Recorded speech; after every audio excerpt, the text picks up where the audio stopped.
All right, guys, you knew this was coming. It is now time to talk about Colston Loveland, whether or not he'd be a good fit for the Denver Broncos. I'm going to be doing some analysis as well as some film in this video, so I just want to mention a couple things. First of all, leave a like if you enjoy, subscribe if you're not already. You'd always wait till the end. Hopefully, I'll have earned it. My comment question of the day is, who is your least favorite Denver Bronco of all time? So, I don't know. There are a lot of really good answers for this one, and I am very curious to hear who you guys say. I will be talking about this on a live stream with Marquee Sports and David Talks Broncos on Thursday as well. Follow me on Twitter if you like what I have to say on here at Kodiak Broncos. Let's dive right into it. So, where is this coming from? Why am I making a video about Colston Loveland? Well, first of all, unless you live under a rock, he is probably our pick at number 20 right now. I would say he's our penciled in pick. And yes, if Genty falls or if Tyler Warren is available, I see the Broncos going with those two guys above Colston Loveland. But first of all, look at all the mock drafts. On the left side of the screen, you'll notice that a lot of mock drafts have, or most mock drafts have, Colston Loveland falling to us. Yeah, now there's a couple where he goes to the Chargers. There's one where he goes to the Rams. And listen, some of these mocks are from completely nonsensical sources, but guess what? The major pioneers of the industry like ESPN, CBS, and whoever, they all set their mocks, and the rest of, the football world follows. So as of right now, from the NFL mock draft database, it says that with pick 20 in the NFL draft, our consensus has determined that the most likely selection will be Colston Loveland. And the two other guys who get mocked the most are Emeka Egbuka and Tyler Warren as well. So listen, for Colston Loveland's career, he ended up coming to Michigan as a 4-star prospect out of Gooding, Idaho. He was the 10th ranked tight end in the 2022 recruiting class, and he was also the number 1 prospect from Idaho. Not really a place where you get a lot of football dudes, but really cool to see that regardless. So he had some really nice production on par with other first-round tight ends, especially for a run-heavy offense, and especially for an offense that was just absolutely god-awful this year when it came to throwing the football, because Harbaugh did not set this team up for success when he left it. I'm just going to be completely honest. Like, he didn't set it up for success. Like, maybe he did in the run game because they won the national championship off the backs of running the football. But, yeah, no. As far as the passing game, this was probably the worst quarterback, least passing-friendly ecosystem in college football, which is really, really staggering to say. But, when he broke out in 2023, he broke out with Harbaugh and McCarthy, and he got 45 receptions for 649 yards and 4 touchdowns this year. Now, one thing that I do want to point out is he was the entirety of Michigan's 2024 anemic passing game. He got 34% of the receptions and 39% of the yards. And also, when Colston Loveland was out, I believe he missed 2 games. They threw for 47 yards per game when he was injured, which is just absolutely inexcusable production. So it's not far-fetched to say that Colston Loveland meant more to his college team than any pass catcher in college football this year. So here are the career stats for Colston Loveland. You'll notice that in 2022, he started playing immediately as a true freshman. 16 receptions, 235 yards, and 2 touchdowns. Now, obviously, 15 games in the second year because that was the year they won the Natty. 45 receptions, 649 yards, and 4 touchdowns as well. But he actually ended up having a higher yards per game this past year at Michigan because they did lose Roman Wilson and Cornelius Johnson to the NFL. So he did get a little more trust in the passing game there. 10 games, 56 receptions, 582 yards as well. 10.4 yards per reception, but obviously that dip in yards per reception can be explained by the lack of good quarterback play. 11 total touchdowns his entire college career, 117 receptions, 1,466 yards as well. And this was actually an interesting tweet. Like, if you're big into analytical thresholds, which I am, and, how they can project dudes to the NFL, and, one of the biggest things people use is how much of your team's volume could you command, and Colston Loveland was historically great at it.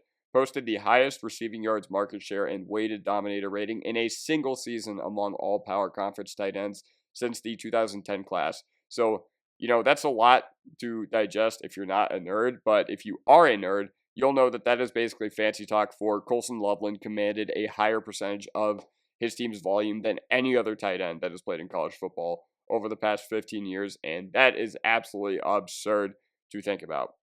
Now, why was I not big on Colston Loveland initially? So if you've watched any of my videos where I've talked about, what I want the Broncos to do with the draft, I was not on Team Colston Loveland in the first round, and this is because when I watched him, I did not go along with the preconceived notions I had of him, and people were talking about him like certain traits of his as a strength, and I was just like, really, if he's good at that, then this is all we're getting. But now I'd be over the moon. Like honestly, it's taken me a couple weeks, but I'd be very, very fine with Colston Loveland as well. So yeah, my main gripes with him were I didn't see what everyone else did and how people talked about him. Like a lot of people were talking about him as if he's like some great blocking tight end or some great yak tight end. A lot of people were saying that he has great, great yak ability. And, there are some clips where he does a good job of that. But listen, he's more of a big wide receiver above all else, in my opinion. Like, the ability to win in the passing game is easily his best asset. His ability to find the soft spot, his ability to, cook a linebacker off the line of scrimmage. And I see a lot of Travis Kelce in his game more than George Kittle. Now, that's not me comparing Loveland to Kelsey. That's not. I'm literally just going off play style. It would be unfair for me to make that comparison and set the bar there for him as a rookie. But as far as just pure play style, that's what I see when I see Colston Loveland. I thought when people were just like, "Oh, he has this great yak ability," I was like, "Okay, he's just going to be running dudes over when I watch him." But he had 7 missed tackles forced the entirety of the past 2 years in college football. So he is not a real yak tight end or a plus blocker yet as a 20-year-old. He's just more of a big-bodied wide receiver. But if there's anybody who I think can find a role for that level of player, and you're going to see some clips that I think Sean Payton or some utilization of Colston Loveland where I think Sean Payton would be absolutely salivating to have this dude because Payton covets versatility amongst his weapons. And he also had equal alignment at wide receiver positions, so slot and outside to tight end position. So he was in line 188 snaps this year, but he was lined out as a wide receiver 178 snaps this year. So what is a joker? Because you saw the title of this video, like, is Colston Loveland a good joker? Would he be a great joker for our offense in 2025? And listen, in simplest terms, it's an offensive player that can be used a variety of ways. Sean Payton alluded to this. Finding this will be the number one priority. He talked about this when he was speaking with Kay Adams on Radio Row at the Super Bowl in New Orleans. But so we just talked about that. He described it as a player who can attack between the hashes. So Reggie Bush, Darren Sproles, and Jimmy Graham, they've all played this role for Payton.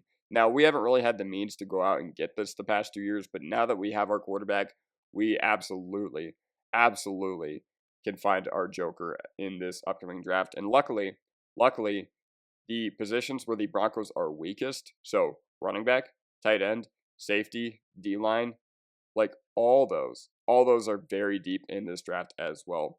So back to talking about the joker. So it's a guy who can line out wide. It's the guy who can, run routes from the tight end spot, the slot, the backfield. And honestly, I think he'd really, really help with our screen game as well because, the ability to have a good tight end there, one who can actually run a sub 5.3, unlike the current dudes on our roster, would be an absolute quality of life improvement considering how many screens we actually threw to our running backs and our wide receivers and our tight ends last year. Now, Loveland, he does fit this mold of a joker with his route running prowess, and honestly, he could be a weapon for us for a long time because he is just barely getting started. Like, he is 3 years younger than me. That is improbable to think about. Like, I'm literally going to be 24 by the time he gets drafted, and he is going to be 21. So, man, I feel like I'm getting old here. But, yeah, listen, if we draft Colston Loveland, I hope he hates the AFC West as much as he hated Ohio State and Michigan State because, he did he did that interview after they beat Michigan State and there was that huge fight where he called MSU Lil Bro, and I thought that was absolutely hilarious, and I can only imagine him, like, after we can finally get past KC and after we can finally beat the Chargers once again, because that was a problem for us this past year, I can only imagine him calling them Lil Bro. And, for a team that has guys who bleed blue and orange, like so many of our core players have so much pride for the fact that they play for the Denver Broncos. I want to get nasty. Like, the next step is getting nasty with our division rivals. I want to draft guys that absolutely hate the Chiefs. I want to draft guys that absolutely hate the Raiders. And yeah, that's just me going off on a tangent. Enough waffling. Let's watch some film. Most of these clips are actually from Remember the Tight Ends on Twitter.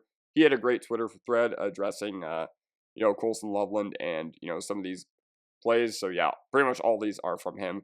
So I did not cut these up. I don't have access to college film. Without further ado, let's watch them. All right, team. Our first clip is against Texas, and just recognize how he works the middle of the field so well. Literally splits the seam between four dudes. Just does an absolutely phenomenal job. I'm actually impressed that the Michigan quarterback ended up hitting him, considering the amount of poor play that they got this year from that position. But yeah, right in the middle of the field, technical stuff by Colston Loveland. Second, this is a seam route with J.J. McCarthy. He just recognizes it perfectly and, fits the seam right in between two defenders once again. Colston Loveland, great to see him high point that ball because I don't think the safety could have made a play on it, but ultimately just another really good job from there as well. This is what Sean Payton's going to love. Okay, a reverse to the outside, and Colston Loveland does a great job at getting horizontal as well. So Sean Payton's going to love that. This is a masterclass in undoing bad leverage. I'm actually going to, take a little step back and, kind of show you guys the tight as well from this clip. So, yeah, literally just watch Colston Loveland. He's on the very left side of the screen, kind of lined up in the slot there. Like, you can kind of see him, but not really. And then you'll just notice that he just undoes bad leverage in such a fantastic and technical way to the point where he once again attacks the middle of the field. This is what I call a Bowers route because he does such a great job working the post corner, but the quarterback ends up checking it down. He doesn't find him there, ends up checking it down, and I could not imagine if Bo Nix were to miss Colston Loveland on one of these things. I think Bo Nix would get absolutely ripped a new one by Sean Payton. And yeah, just infuriating stuff. You can't really see much of it from the tight, but oh well. So once again, in the middle of the field right here, you'll see him just run a very technical, very crafty slant. Just does an absolutely phenomenal job at working the middle of the field. Like I said, you can line him up as a slot wide receiver. He has footwork like a wide receiver, and that's one of the main calling cards of his game. You don't see Tyler Warren running routes at this crisp at all. Granted, not to disrespect Warren. I already let you guys know my thoughts about him earlier on. But yeah, this is a great adjustment on a very bad ball from the quarterback here. Just absolutely mosses the dude guarding him. Absolutely fantastic work right here by Colston Loveland. Let's watch this again. Keep your eyes on the left boundary. Keep your eyes on the bottom left-hand corner of the screen. You'll notice that he does an absolutely amazing job making an adjustment on this ball again. That was not OPI, I promise you. Once again, this is something that just happens in the middle of the field. Just does a great job working back in. Unfortunately, the wide receiver commits some OPI, and the wide receiver ran into him there. So at the bottom of the screen right here, you'll see that he does another really good job of getting open. And yeah, I just want to show you some blocking highlights right here. So actually, let me highlight this with my mouse right here. So Colston Loveland is right there on the right side of the screen. Actually, my mouse right there, my big mouse, is pointing it out, but this running back has a hole. This running back has a lane. It's just absolutely painful that he doesn't hit it because his read should have been to go to the outside there, and it was just absolutely painful that he did not end up hitting the hole that Colston Loveland had opened up for him. So keep an eye on the bottom of the screen right here, the very bottom of the screen. Once again, very crafty, very shifty, and I'm getting flashbacks to Michael Thomas watching all these slants with Colston Loveland. Let's watch this one more time. He wins like an outside wide receiver on slants. So these are some of his blocking lowlights. Credit to E&M NFL on Twitter for this. So he gives a lot of effort. I can't discount that. But, his technique does need refinement. He does have room to grow into his body because he is ultimately going to be 21 years old at the time of the NFL draft. So, yeah. And like I said, Edwards is still able to find a nice hole there. But, yeah, all these guys end up making plays, but it is nice to see Loveland giving some effort there regardless. Overall, I am sold on Colston Loveland. I think his ceiling and his stock might be exponentially higher if Michigan did not have the worst college football quarterback play in the year of 2024. I legitimately think that there is a case for him to be the best tight end in the class, even though his quarterback play was bad and even though Tyler Warren had the season he had. But listen, the main concern I have with him is that tight end is more than go out there and run routes. And the floor for him when he comes into the NFL, his rookie year, is not that high because he is not refined as a blocker as well. A player like him will take time, as opposed to Tyler Warren, where you can just plug and play, and he'll probably look like a seasoned vet immediately if he were to step into our offense. But once again, he's not going to be available at 20, pretty much guaranteed at this point. But first-round tight ends, they generally take some time to get adjusted to the NFL. What Bowers did last year is not common at all. even the guys like Njoku, even guys like Ingram, even those sorts of guys, they take so long to break out. I mean, even Hawkinson is a miss considering they used the 8th overall pick on him, then traded him to a division rival. So you just got to stay the course. Uh, I just hope that, we can find a balance between a win now and like a long-term move. And, maybe this is that. Maybe this is that. But, maybe it's a situation where he doesn't play much in the first half of 2025, even though we have a very, very low floor with our current tight end room. I'm not entirely sure. I'm not entirely sure what his role would be if we were to take him immediately. But, yeah, that's kind of how I feel about him. There are pros and cons to picking him, but he would be a really, really good joker. I think once he takes the time and learns the NFL and can adapt to the Sean Payton playbook, and hopefully the season bets like Troutman would be able to help him with that. Either way, yeah, I'd be on board. Like, this guy looks pretty good. So yeah, that is going to do it for me. Leave a like if you enjoyed, subscribe if you're not already, and I'll see you guys next time. Mile high salute.